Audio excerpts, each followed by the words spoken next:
So you say we belong to Allah. Myself and everything I have belongs to Allah. My family, my wife, my kids, my parents, my children, whoever else it may be, my grandchildren, whatever it may be, we all belong to Allah. And on top of that, do you know what the second part of the statement we always say? وَإِنَّا إِلَيْهِ رَاجِعُونَ.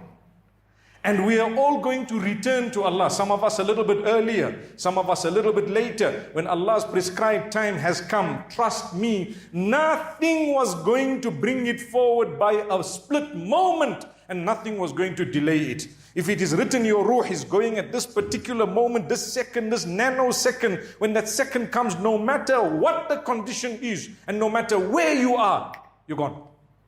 Simple as that. You are gone. Prepared. Allah make it easy. The beauty of it is when you go, those whom you love are following.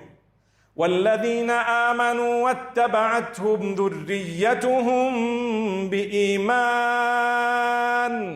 Those who believe and their family members or their progenies followed them in belief. Allah says, أَلْحَقْنَا بِهِمْ ذُرِّيَّتَهُمْ. Allahu Akbar. We joined and connected and reunited their families with them based on that goodness. Did you lose someone in your family close to you? Good news. Connect with Allah, you will connect back with them and be reunited soon. Very soon.